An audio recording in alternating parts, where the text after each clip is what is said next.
자, 50번 공소시효부터 보겠습니다. 공소시효는 범죄 행위가 종료한 때로부터 진행한다. 자, 미수는 실행미수가 있고 착수미수가 있죠. 그래서 범죄 실행에 착수하여 행위를 종료하지 못하였거나 결과가 발생하지 아니한 때 처벌받게 되므로 미수범의 범죄 행위는 줄치세요. 행위를 종료하지 못하였거나 결과가 발생하지 아니하여 더 이상 범죄가 진행할 수 없을 때 종료하고, 더 이상 범죄가 진행할 수 없을 때 따옴표, 그때부터 공소시효가 진행한다. 미수범은 더 이상 범죄가 종료하지 아니한 때. 51번 무화가 법인묘지를 설치한 제 줄치고, 법인묘지의 설치행위 즉 분묘를 설치하기 위하여 부지를 조성하는 행위를 할 때 종료하고, 그리고 그와 동시에 성립하는 이른바 즉시범이다. 따라서 이 부분 공소사실에 대한 공소시효는 무허가 법인묘지의 조성행위를 종료한 때, 다시 줄치고 무허가 법인묘지의 조성행위를 종료할 때. 그러니까 이제 법인묘지 얘기하면 공동묘지 얘기하는 거죠. 그래서 무허가 공동묘지를 만드는데 기본적으로 부지를 조성하고 그 다음에 매장을 하고, 매장도 계속 하잖아요. 그럼 공소시효 기산점이 어떻게 되느냐? 일단 부지를 조성한 시점까지, 실제 사람을 매장하지 않아도 공동묘지에 부지를 조성하면 시효가 범죄가 완료가 되고 그때부터 공소시효가 진행된다는 판례입니다. 자, 그 다음에 공소시효를 맨 52번 공소시효를 정지, 연장, 배제하는 내용의 특례조항을 신설하면서 소급 적용에 대해서 명시적인 경과 규정을 두지 아니한 경우 소급 적용할 것이냐와 관련해서 사실 이게 시대의 흐름이에요. 2007년 12월 21일 개정법에서는 소급 적용을 막아놨어요. 그래서 그때까지 판례는 소급 적용이 안 된다고 하다가 2017년 5월 31일 2015년 7월 31일 이른바 태완이법이 만들어졌어요. 그래서 이 대구 쪽에서 이 유아한테 염산 테러를 했고, 이 범인이 좀 애매하죠. 누가 범인인지. 그래서 모호한 상태에서 공소시효가 완성되고 나서 사람들이 욕을 많이 하니까 국회에서 법을 만들면서 아직 공소시효가 완성되지 않은 범죄에 대해서는 사람을 살해한 죄로서 법정형이 사형에 해당하는 죄에 대해서 공소시효를 전면 폐지를 해버리죠. 그리고 아직 공소시효가 완성되지 않은 범죄에 대해서 소급 적용을 하게 됩니다. 그래서 보편 타당한 원리라고 하는 건 없고, 자, 부칙으로 소급 적용하면 소급 적용되고, 소급 적용하지 않는다고 하면 소급 적용 안 되고, 법조문이 없는 거, 법조문이 명확히 소급 적용되느냐 없는 것도 일도 양단으로 생각할 수 없고 그때그때 다르다라고 얘기하고요. 53번에서 딱 한 건 부칙조문에도 없는데 소급 적용을 인정한 게 바로 아동학대 처벌법과 관련해서 소급 적용에 대해서 명시적인 경과 규정을 두고 있지 않은데 바로 이 소급 적용을 준용시키고 있다. 그래서 원래는 이제 아동 성폭력 처벌법, 아동 청소년의 성보호에 관한 법률에 보면은 피해자가 미성년자이면 성인이 된 날로부터 공소시효가 진행된다. 이 부분을 아동학대 처벌법에서 그대로 준용해놨는데 아직 공소시효가 완성되지 않은 사람들에 대해서도 소급 적용되는 걸로 봤습니다. 54번 피고인이 당해 사건으로 형사처벌을 받을 가능성이 있음을 인지하지 못하였으나 다른 고소사건과 관련하여 형사처분을 면할 목적으로 국외에 있으면 형사처분을 면할 목적으로 국외에 있다고 봐야 된다. 원래 이 목적이라고 하는 것은 인식과 의사가 전제돼야 된다라고 해요. 그래서 형사처분을 받을 목적과 관련해서 이런 것들이 범죄 인지 자체를 인식하지 못했을 때, 인지 가능성이 없었다라고 한다면 목적이 없었고, 그래서 형사처분을 면할 목적으로 국외에 있었다고 볼 수 없다고 본 거고요. 55번 공소시효 정지 사유로서 범인이 형사처분을 면할 목적으로 국외에 있는 경우 줄치고, 형사처분을 면할 목적으로, 조문을 이제 보니까 형사처분을 면할 목적으로 국외에 있는 동안, 이 조문 자체가 한국에서 범죄를 저지르고 국외로 도피한 경우, 이것만 얘기하는 게 아니라 이 조문 자체에서 외국에서 범죄를 저지르고 외국에 있는 기간, 이 기간까지도 국외에서 범죄를 저지르고 형사처분을 면할 목적으로 국외에서 계속 체류하는 때도 공소시효 진행이 정지된다라고 얘기한 거죠. 되겠습니다. 56번. 뇌물 공여와 뇌물 수수 사이의 필요적 공범, 뇌물 공여자인 갑에 대해서 공소 제기로 인해서 뇌물 수수자 공범물에 대해서 공소시효는 정지되지 않고 갑에 대한 재판이 확정된 때로부터 다시 실행된다라고 했을 때, 이걸 이제 많이 질문해요. 대항범, 필요적 공범인 대항범과 관련해서 이 사람들이 형법 총칙상의 공범 규정은 적용되지 않지만 일단 공범은 맞단 말이에요. 그런데 공소시효와 관련해서는 공범이 아니다. 즉 시효정지효가 없다라고 보고요. 그러나 공소시효 이외에 고소의 주관적 불가분이라든지 기본적으로 나중에 증인적 격, 공범인 공동피고인의 증인적 격, 이런 부분 나머지 전부에 대해서는 이건 여전히 공범으로 취급합니다. 그래서 이 대항범이 공소시효만 특이한 거지 나머지에서는 전혀 변함이 없다는 거 기억을 해주시고요.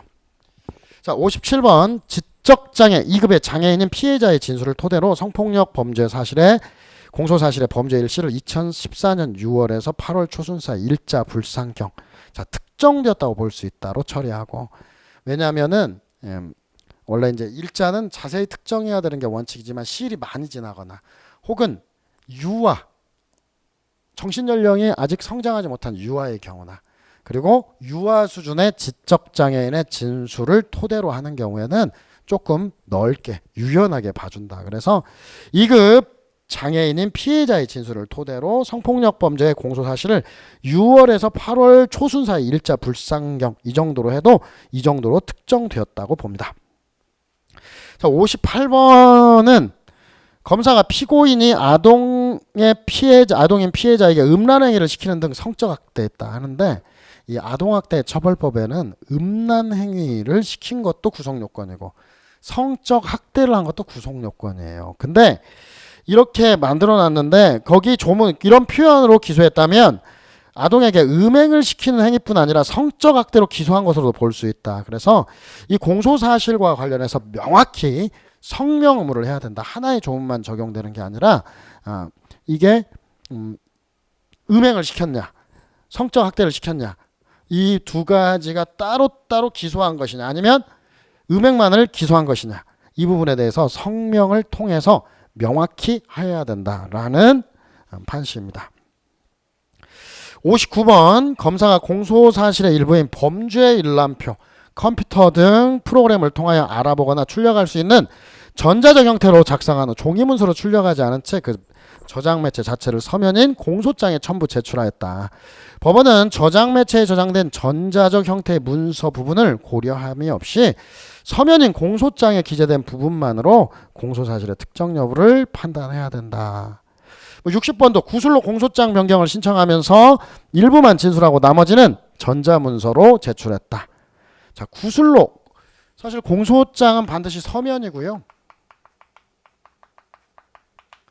공소장 변경 신청서는 서면으로, 다만 피고인이 제정하는 공판정에서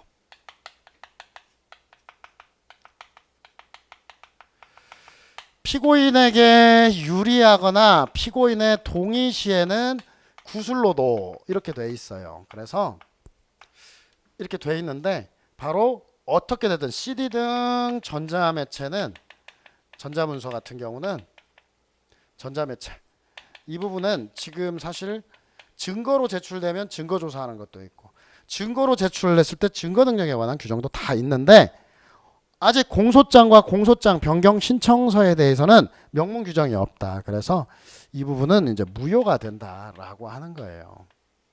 그래서 원래는 이 판례가 P2P 사이트, 웹하드 사이트를 이용해서 저작권을 침해했는데 그 저작권 침해 부분과 관련해서 종이로 뽑으니까 3만 페이지 정도 되는 분량이에요. 그래서 그 저작권 침해 목록을 검사가 CD 등에 저장해서 저장해가지고 첨부해서 제출한 거예요. 그러면 이 CD는 빼고 나머지로만 특정 여부를 봐야 되고 CD 부분은 공소장 변경이 이루어지지 않았다로 봐야 된다라는 게 우리 판례고 이런 것들은 이제 시험 소송이라고 해요. 한번 해본 거예요.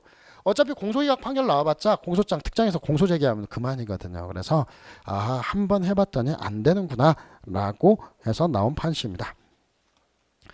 자, 61번 공소장 특정은 좀 최신 판례를 봐야 되는데 61번은 이제 특허와 관련해서는 항상 특허권 침해는 특허 등록번호 이 등록번호를 기재해야 되고 근데 이제 저작권을 침해하면은 저작권은 이런 등록 제도가 강제되어 있지 않거든요. 저작권도 등록은 할 수 있지만 등록 제도가 강제는 안 돼 있어요. 그래서 이 저작권에서 어떤 등록번호 이런 거 안 써도 무방하고 저작권자가 누구이냐 이것도 특정이 없어도 무방하다는 거예요. 그게 그 62번 판례고 63번 판례는 관세 포탈제 포탈세액에 대해서 계산되어 확정될 수 있어야 된다. 얼마를 포탈했는지 정확히 써야 되는데 장부 기타 증빙 서류를 허위 작성하거나 은닉하는 방법으로 실제 거래 가격을 줄이거나 신고하지 아니함으로써 관세를 포탈한 경우 포탈세액의 기초가 되는 수입 물품의 대가로서 구매자가 실제 지급하거나 지급해야 할 가격을 인정하는 확실한 증거를 토대로 특정해야 되지 순차적 방법으로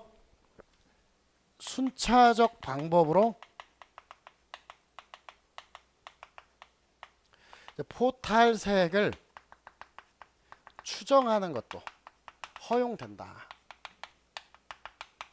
그래서 이제 틀린 지문인데 이게 어떤 사건이냐면 풀무원이 중국산 대두, 중국산 콩이죠. 이 대두를 수입하면서 이 가격을 속인 거예요. 근데 현지에서 얼마에 샀는지를 진술 거부하고 전혀 자료를 제출하지 않으니까 이게 얼마일 거냐 모르는데 이러한 경우라도 어쩔 수 없다라고 하지 말고 그 주변 가격이라든지 그 수입 세관에 신고된 거 이런 것들을 순차적으로 입증해서 순차적으로 적용해서 포탈세액을 추정해야 된다. 거기 세약이 아니라 세액이네요. 세액을 추정하는 방법이 허용됩니다. 자, 64번도 공소장 특정에서 공모 공동정범인데 피고인 을 여자인데 피고인 을이 다른 공동 피고인들과의 관계를 피고인 갑의 부인 아내이고 그다음 피고인 병 회사인데 회사의 격리 담당 직원 이건 공모 공동정범에 공모 관계를 특정한 게 아무것도 없다는 거예요. 그냥 그래서 공모 공동정범의 공모 관계를 제대로 특정한 것으로 볼 수 없다라고 보고요. 자, 65번 마약과 관련한 것 판례 중에서 확실하게 구분해내야 될 몇 개 안 되는 판례 중에 하나입니다. 그래서 마약을 강제적으로 투약당한 피해자인 체크합니다. 청소년 을의 진술과 모발 감정 결과를 토대로 그래서 마약류 취급자가 아니면서 2010년 1월부터 3월 사이에 일자 불상경 03시경 서산시 소재 상호 불상 모텔에서 여자 청소년 을에게 필로폰을 투약하였다. 이렇게 여자 청소년 을의 진술을 토대로 했기 때문에 특정된 거다라고 보고요. 세상 무식한 사람들이 있어요. 이 마약류에 대해서 공소장 특정을 외우는 사람들이 있는데 어마어마하게 판례 많아요. 제가 뽑으면 한 2,000개까지도 뽑을 수 있는데 다 비슷해요. 그래서 원래 마약류와 관련해서는 자백을 하지 않는데 모발 검사 결과가 나왔다. 그러면은 보통은 이런 식으로 나와요. 실, 장소, 방법. 실은 기본적으로 모발 검사 결과를 가지고 역추산. 장소는 주소나 직장을 중심으로 또 추정. 방법은 널리 알려진 방법. 예를 들면 지금이 8월 달인데 모발에서 모근으로부터 7cm 부분에 마약 반응 메스암페타민이 발견된다. 그러면 어떻게 쓰냐면 2018년 1월 초순부터 1월 말경 사이 장소는 뭐 주소로 해가지고 이 사람이 뭐 서울 잠실 일대 그다음 직장 노량진 일대에서 그다음에 어떻게 메스암페타민 0.03g을 생수에 희석해서 주사하거나 0.05 내지 0.1g을 음료수나 맥주 등에 혼입하였다 이렇게 쓰면은 항상 우리 판례는 기본적으로 이렇게 하면은 법원이 성명을 합니다. 검사님 이런 식으로 하면은 공소장이 특정되었다고 볼 수 없으니까 좀 구체적으로 해라. 근데 이게 검사가 노력을 한다고 특정할 수 있는 게 아니에요. 자백을 안 하면. 그래서 노력을 했으면 특정된다고 보는 거고 신용이라도 하면. 근데 검사가 아무런 노력을 하지 않으면 불특정이라고 보거든요. 그래서 공소장이 다 시일 장소 방법을 대충 써가지고 공소장이 특정되었느냐를 묻으면 이건 마약류 수사와 재판에 대해서 쥐뿔도 모르는 사람이 낸 거예요. 그래서 상당히 문제가 있는데 오히려 마약에 대해서 어떤 성명 의무가 있다라고 하는 거 공소장 특정 이런 정도고 다만 세 가지는 외워야 돼요. 세 개. 자, 일단은 소변은 10일 이내로 추정하는 거. 소변 감정 결과로 10일 이내는 괜찮아요. 두 번째로 여기 나온 것처럼 여자 모발 검사와 뿐 아니라 피해자인 여자 청소년의 진술을 토대로 한 것도 괜찮아요.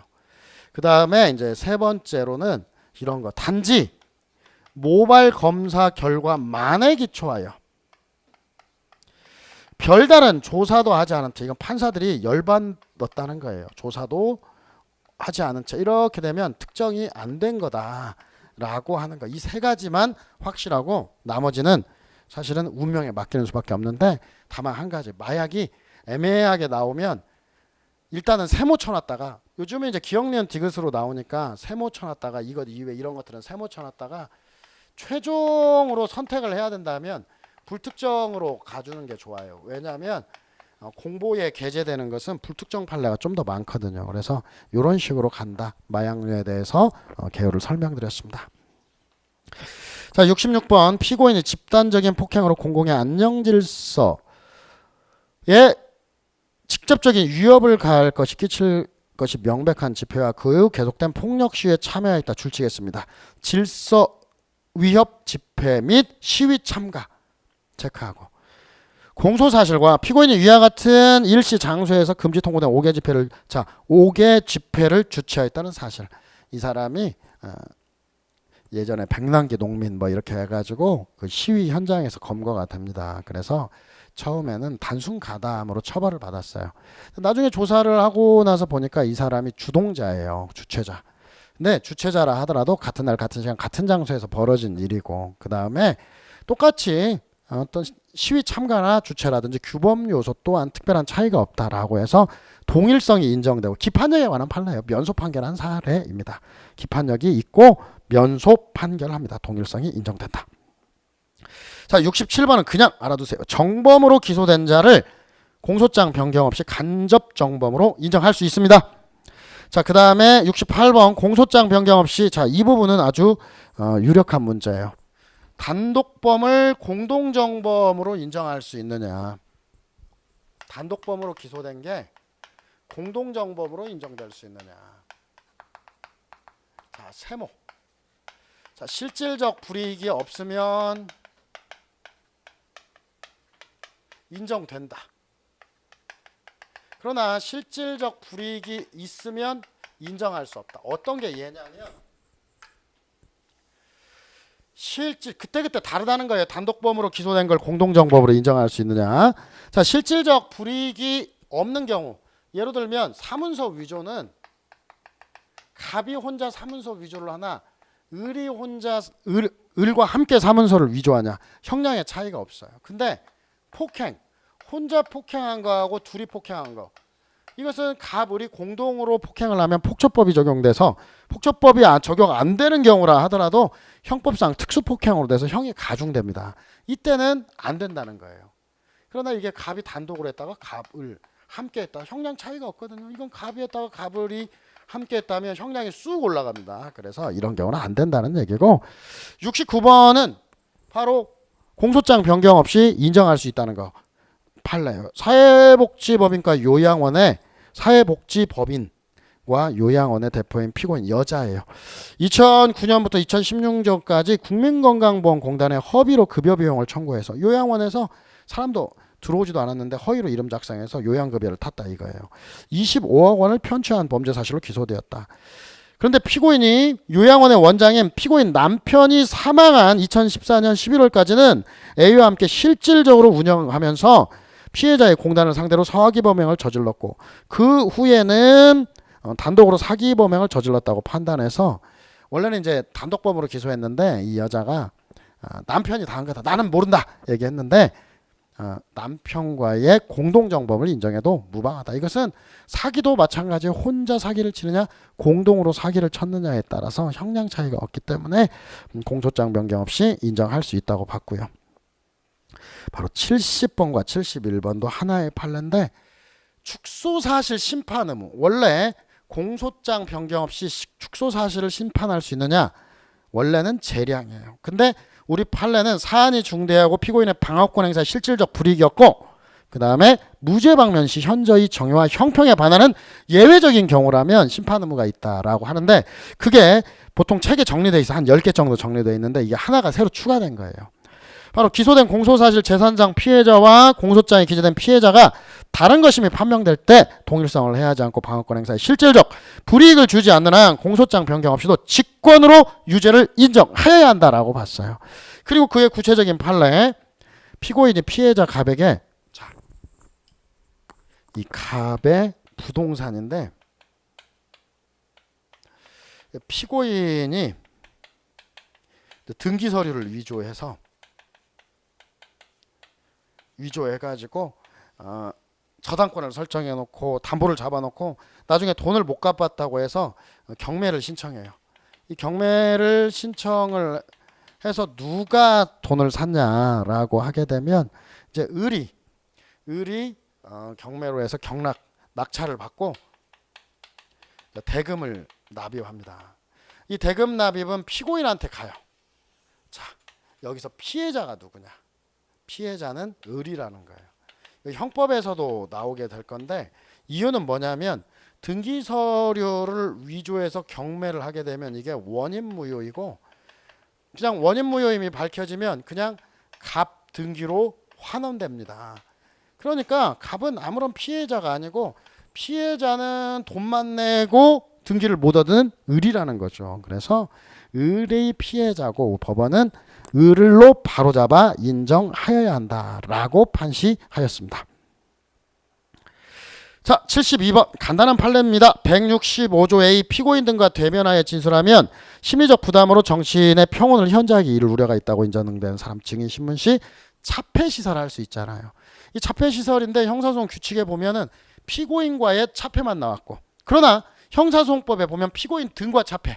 그래서 우리 판례는 사실 차폐라고 하는 것은 재판을 하면 발을 쳐요. 발을 쳐가지고 그 안에 쏙 들어가는데 피고인만 못 보고 나머지는 보면 말이 안 돼요. 그래서 실전으로는 피고인도 못 보고 변호사도 못 보고 방청석도 못 보고 다 못 봐요. 근데 이제 말은 뭐 여러 가지 특정 강력 범죄에 준하는 뭔가 보호 조치가 필요할 때는 그때는 피해자를 피고인뿐 아니라 모든 방청석 변호인과도 대면하지 않도록 차폐를 할 수 있다라고 하지만 실제 말로는 그렇게 돼 있지만 일단 차폐를 할 때 피고인뿐 아니라 변호사, 검사, 방청석까지도 차폐할 수 있다. 이 정도만 알아주셔도 충분합니다. 자, 73번 앞서서도 얘기했는데 최종 의견 진술의 기회는 피고인과 변호인의 소송법상 권리로서 피고인과 변호인의 사실관계 다툼 유리한 양형을 주장할 수 있는 마지막 기회다. 그래서 최종 의견 진술 기회를 주지 아니한 채 변론을 종결하면 그 자체로 위법하다. 앞에 세 가지 중에 하나라고 했어요. 바로 피고인의 최후 진술 기회를 생략했다. 그 자체로 판결에 영향을 미쳤다라고 하는 건데 여기 화살표 다음에 해설의 화살표 다음에 보면 이거 또 내용도 흥미로워요. 원래 공판조서는 배타적 증명력이 있잖아요. 그래서 이 공판조서의 배타적 증명력에 비추어서 여기에 보면 1회 공판기일에 명백한 착오 기재가 아니다. 그러면 배타적 증명력이 있고 이 배타적 증명력은 그대로 믿는다는 건데 여기 보니까 1회 공판기일에 변론을 종결하고 최후 진술까지 한 걸로 돼 있어요. 근데 그리고 판결까지 선고했는데 나중에 이 공판조서에 대해서 이의 신청을 했고 형사정법 54조 3항에 이의 신청을 하면 재판장의 의견을 기재한 조서를 첨부만 하면 되는데 재판장이 여러 가지 확인을 해보니까 잘못됐다는 거예요. 그래서 최후 진술 안 했다. 최후 진술 없었다라고 정정을 해요. 그러면 이 정정된 내용대로 배타적 증명력이 있고 따라서 최후 진술이 없었던 이상은 판결 전체가 위법하다. 판결에 영향을 미친 그 자체로 법령 위반이 있다. 이렇게 판시한 겁니다. 자, 74번. 불법 영득 의사를 실현하기 위한 행위로서 횡령행위가 있었다는 점은 합리적 의심이 없을 정도로 확신을 가지게 하는 증명력 있는 엄격한 증거에 의하여 증명해야 된다. 당연한 거고요. 엄격한 증명의 대상. 그 다음에 두 가지가 있어요. 엄격한 증명. 불법 영득 의사 이런 고의는 엄격한 증명의 대상이다. 두 번째, 이 고의의 입증은 합리적 의심 없는 정도로 증명해야 되고요. 만약에 검사가 입증을 해내지 못했다. 혹은 합리적 의심이 발생했다. 그러면 무죄로 피고인의 이익으로 즉 무죄를 판단해야 된다는 명확한 판례고요. 75번도 간단히 형사사건에서 상해진단서는 유력한 증거가 될 수가 있고요. 그 다음 76번 정치자금법상 금품수수 혐의로 공소 제기된 갑이 법정에서 금품수수 사실을 부인 1심 법원의 증인으로 출석한 을은 갑에게 금품을 제공하였다고 증언했지만 1심 법원은 을의 증언에 신빙성이 없어 범죄의 증명이 부족하다는 이유로 무죄를 선고했다. 만일 을이 검찰에서 자금을 조성하여 갑에게 정치자금을 제공하였다고 진술했다가 1심 법정에서 부인하였다고 달리 증언하였다 하더라도 갑에게 유죄를 선고할 수 있다 했는데 뒤쪽 부분 이게 한명숙 씨 사건이에요. 한명숙 씨 사건인데 자, 검찰에서는 자백을 했고 영상 녹화도 돼 있는데 검찰에서 조사를 한 108회 정도 했는데 조서는 3번만 썼어요. 근데 검찰에서 자백했는데 이 박연차가 공판정에서는 자백 뭐라고 자백했냐? 한명숙에게 뇌물 주었다 이렇게 얘기했는데 공판정에서는 한명숙에게 사과를 하고요. 뇌물 안 줬다 얘기합니다.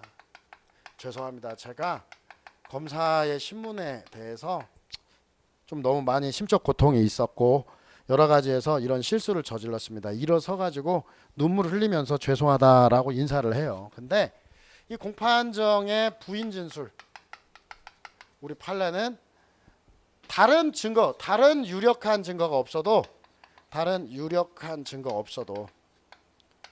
혹은 뒷받침하는 증거 없어도 검찰 자백만을 토대로 유죄 가능하다. 검찰 자백만으로 유죄 가능하다. 즉 공판정 진술과 배치되는 자백만으로 유죄 가능하다. 이게 한명숙 씨 사건이고요. 이건 이제 두고두고 이제 회자될 내용이에요. 우리가 쉽게 납득하기 판시상으로 납득하기가 좀 어려운 건데, 근데 이게 답이라는 걸 기억해 달라는 거죠. 그리고 이제 최근에 바로 이제 대법관들이 어떤 정권의 눈치 보기를 하였다는 여러 가지 이런 사법 문란 행위들이 나타나는데 뭐 그와도 관련이 돼 있어가지고 상당히 문제 있는 판결인데 당분간은 뭐 이 상태로 다른 유력한 증거가 없이도 유죄가 가능합니다라고 하는 걸 그냥 그대로 기억합니다. 공판정 진술과 배치되더라 하더라도. 77번 성추행 피해 아동이 수사기관에서 한 진술이 증거로 제출할 때 신빙성 판단의 경우 아동의 경우는 매우 조심해야 된다는 게 첫 번째. 그리고 다음 페이지로 가서 뭐 상상과 현실을 혼동하거나 기억 내용의 출처를 제대로 인식하지 못할 가능성 사정 등을 고려 아동의 나이가 얼마나 어린지 사건 발생 시부터 얼마나 지난 후에 진술하였는지도 종합히 검토해야 되고 이는 지적 장애가 있어 정신 연령이 아동 수준인 경우에도 똑같이 적용된다라고 하는 게 판례입니다. 자, 78번은 이제 긴 건데 마지막에 증명력을 인정하기 충분하지 않다라고 되어 있는데 78번은 개요를 설명하면은 요즘에 이제 2018년 판례부터는 메스암페타민이라고 안 쓰고 이제 메트암페타민이라는 표현을 쓰는데 의문이에요. 왜 이렇게 바꿨는지. TH 발음인데 이 메스암페타민과 관련해서 이제 소변을 채취를 해요. 소변을 이제 체뇨를 해가지고 받아오고 그 다음에 이제 머리카락도 뽑아요. 근데 밖에 나가서 밀봉을 합니다. 밀봉을 하고 원래 머리카락 뽑고 하면은 유전자 검사하면 되는데 유전자 검사도 없어요. 그 전에 이걸 해가지고 소변 채취했더니 시약으로 하니까 검출이 안 돼요. 근데 이 소변과 머리카락을 밖에 갖고 나가서 소변도 밀봉, 머리카락도 밀봉 해가지고 국과수에 제출을 해요. 그래서 마약 반응이 나왔다. 그래서 유죄를 내릴 수 있느냐? 마약 반응. 아니 본인 건지를 알아야지 유죄를 내리지. 이게 여러 가지 관점에서 밀봉하는 과정이라든지 본인 것인지 입증이 안 됐다. 이거 사실은 경찰이 왜 이런 무리를 했는지 상당히 의문입니다. 자, 그다음 79번 수사기관은 범죄 수사의 필요성이 있고 피의자가 죄를 범했다고 의심할 만한 정황이 있는 경우에도 해당 사건과 관계가 있다고 인정할 수 있는 것을 한정하여 영장을 발부받아 압수수색을 할 수 있고요. 예전부터 나왔던 거예요. 영장 발부 사유로 된 혐의와 관련된 증거가 아니면 적법한 압수가 아닙니다. 그래서 혐의와 관련된 범죄 혐의 사실과 무관한 별개의 증거를 압수하면은 원칙적으로 유죄의 증거로 별건 압수로서 정보라면 무관 정보, 별건 압수 위법하다. 증거 능력이 없다는 판시고요. 80번은 예전부터도 많이 나온 거죠. 그래서 선거관리위원회, 공직선거법은 선관위원이 녹음을 할 수 있게끔 되어 있어요. 이게 형사소송법에서는 안 되는데 공직선거법에는. 그 대신 녹음할 때는 자 녹음하겠습니다. 녹음 사실을 알려줘야 되는데 이 녹음 사실을 알려주지 않았다. 이 제8례 하급심에서는 전문법칙 위반으로 봤는데 대법원은 위수중으로 봤어요. 항상 이 전문법칙 위반이냐 어차피 증거로 못 쓰는데 시험 문제도 계속 물어봐요. 증거 능력이 없는데 312조의 적법한 절차와 방식에 따라 작성된 것 방식을 위반한 거다. 308조의 이 위수중과 관련해서 적법한 절차에 따르지 아니하고 이 적법한 절차 위반이냐 이걸 우리 판례가 자꾸 구분해서 판시를 하는데 312조 적법한 절차와 방식에 따라 작성되지 아니었다라고 하는 의미. 여기서 나오는 적법한 절차와 방식은 법률 수준의 문헌이에요. 그래서 형식적인 절차와 방식 이것만 봅니다. 그래서 여기에 대해서는 증거 동의하면 살려낼 수 있어요. 법률 위반이니까. 그리고 2차 증거를 배제한다. 이런 거 없어요.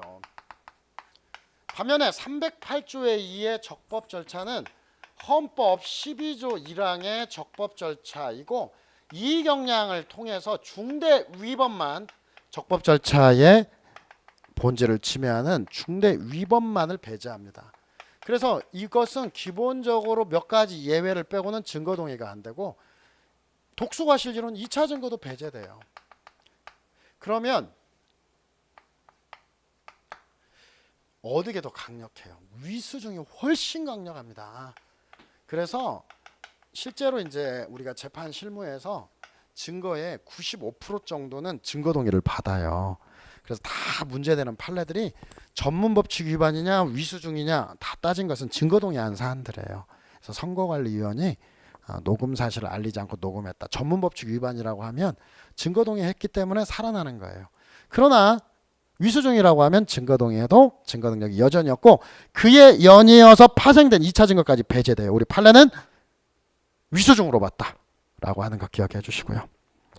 자, 81번 부정수표 단속법 위반죄에서 증거로 제출된 부정수표 줄치고 증거물인 서면. 증거물인 서면은 진술의 존재 자체뿐 아니라 의미 내용까지 함께 문제되는 건데 우리 판례는 이런 증거물인 서면은 전문법칙과 관련해서는 증거물로 보고 전문법칙이 아예 적용이 없다. 그대로 기억을 해주시고요. 증거 서류가 아니라 증거물로 보고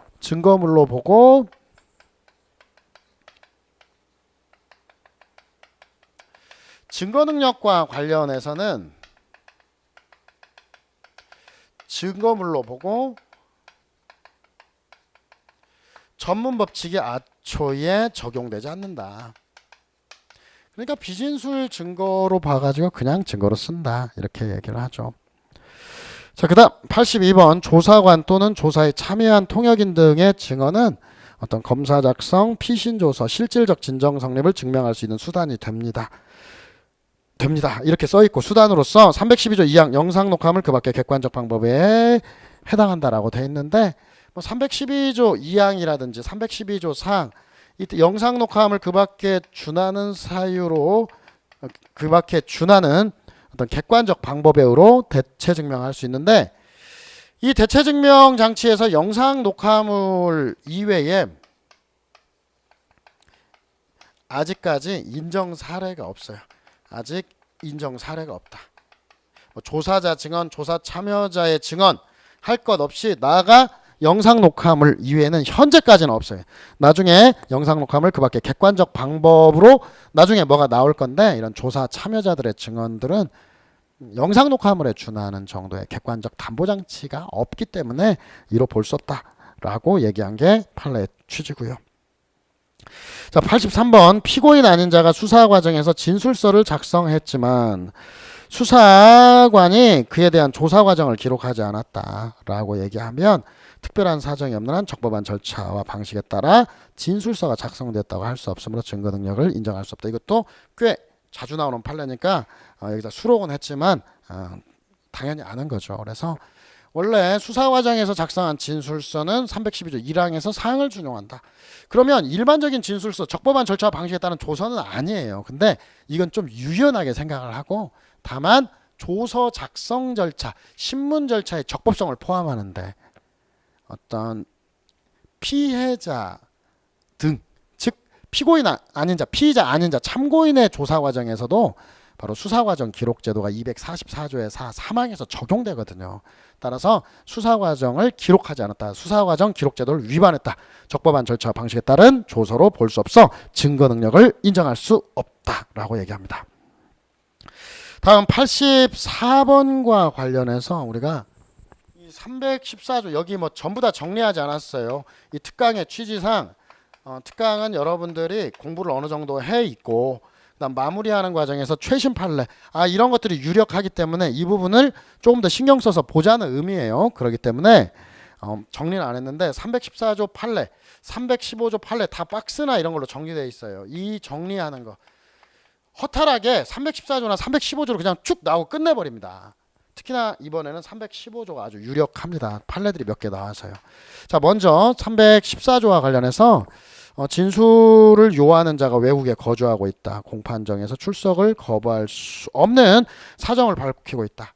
옛날에는 거의 외국 거주하면 314조 필요성 요건을 갖춘다고 하나 최근에는 우리 판례에서 많이 봤을 거예요. 314조 그 밖에 이에 준하는 사유란 검사가 가능하고도 충분한 노력을 다했음에도 부득이 법정 출석이 불가능하였다는 사정을 입증한 경우에 한한다라고 얘기를 하고 그래서 단순히 외국 거주로는 부족하고 형사사법 공조 절차라든지 아니면 그 나라의 영사 그 나라의 절차를 통해서 해외에서 신문이라도 한번 해볼 정도는 돼야 된다. 그게 아니면 이런 시도를 하지 않았다라고 하면 314조 필요성 요건을 갖춘 것이라고 볼 수 없다는 게 판례고요.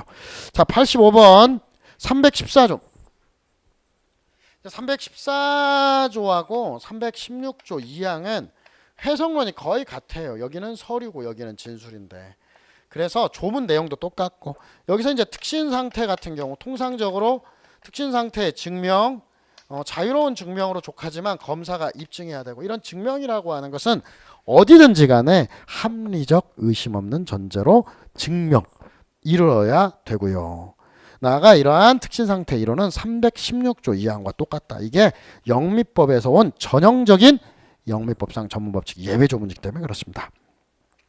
자, 86번 피고인들이 공소 제기된 이후 피고 사건의 심리 도중 2016년 5월 29일 313조 1, 2항이 개정된 경우 증거 능력이 문제되는 425 지놈 파일 이게 이제 뭐냐면 425 지놈 파일 이렇게 외울 필요는 없고 이 국정원이 이제 트위터 등을 이용해서 댓글 알바를 하죠. 이게 한 1억 건이 걸렸는데 9천만 건이 위수중 또 전문법칙 위반으로 뭐 900만 건 날라가고 일단은 사실은 한 90만 건 정도에 대한 거예요. 이걸 이제 뭐 425 진원 파일, 임시 인터넷 파일에서 나온 건데 뭐 이걸 외울 필요는 없고 이게 315조 3호 아니라고 봤고 증거물인 서면 전문법칙 적용 안 되는 증거물인 서면도 아니라고 봤고 이걸 진술서로 봤는데 이게 사실은 의문이에요. 보았다. 이게 이제 박근혜 정부 때 이렇게 먼저 여기까지는 해놨어요. 근데 정권이 교체가 되죠. 그래서 교체가 되고 이게 이제 공소제기 이후 2016년 5월 29일 날 313조 2항이 도입이 돼서 대체 증명을 하게 만들어 놨어요. 근데 항상 이러한 대체 증명은 어떻게? 형사소송법은 공소 제기 시 시행 중인 법. 그래서 시행 전에 기소된 사건은 적용이 안 된다라는 거예요. 이 판례가 마찬가지예요. 국정원 트위터 댓글 사건에서는 이거 디지털 포렌식에서 다 나온 건데 그래도 대체 증명이 안 되기 때문에 본인이 성립의 진정을 부인한 이상은 증거로 할 수 없다라고 해서 증거 능력을 부정한 사건이에요. 다만 이 사건에서 증거 능력은 부정했지만 형량은 좀 세게 유지했습니다. 자, 87번. 건강보험 심사평가원의 입원 진료 기록 적정성 여부에 대한 검토 의뢰 회신은 315조에 당연히 증거 능력 있는 서류가 아니다. 그냥 가볍게 외우면 되는데 원래 이제 315조의 서류는 항상 특징 징표가 있어요. 그때 기계적 계속적으로 작성돼야 한다는 징표가 있어요. 근데 건강보험 심사평가원에서 이 사건에서는 이제 보험회사에서 이 사람 나이롱 환자다 해서 사기다 해서 고소를 했는데 보험회사에서 이제 그러니까 입원의 기록 중 일부만 발췌해서 이것을 수사기관에 의뢰했어요. 이렇게 수사기관에 의뢰해서 이것에 대한 답변. 항상 315조는 이런 것들은 315조가 아니다. 이런 것들이 일회적인 답변, 어떤 개별적 의견 이런 것들은 안 된다는 거예요. 이런 것들은 315조로 못 간다. 315조는 그때그때 기계적 계속적으로 작성된 것만 적용됩니다. 자, 88번. 피신조서의 공소사실을 유죄로 인정하기 위해서 구성요건 사실이나 핵심 조항에 다른 사실이 기재되어 있다. 이건 잘 외워둬요. 영상녹화물하고 조서하고 비교해 보니까 핵심 내용이 영상녹화물에는 없는데 조서에는 쓰여 있어요. 근데 이 사람이 사망했어요. 실질적 진정성립으로 안 가고 핵심 내용의 차이가 있고 사실 여기에는 안 써 있지만 나아가 이 사람이 방광한 말기 야간에 진술한 거예요. 말기에 계속 불려와서. 그래서 두 가지죠. 핵심 내용이 다르고 그 다음에 방광한 말기. 그래서 특신 상태가 의심스럽다라고 한 판시니까 이 판례까지 핵심 내용이 다르다. 실질적 진정 성립이 부정돼서 증거 능력을 부정한 게 아니라 314조로 보내고 314조에서 특신 상태를 부정한 사건이다 라고 기억해 주시기 바랍니다. 잠시 쉬겠습니다.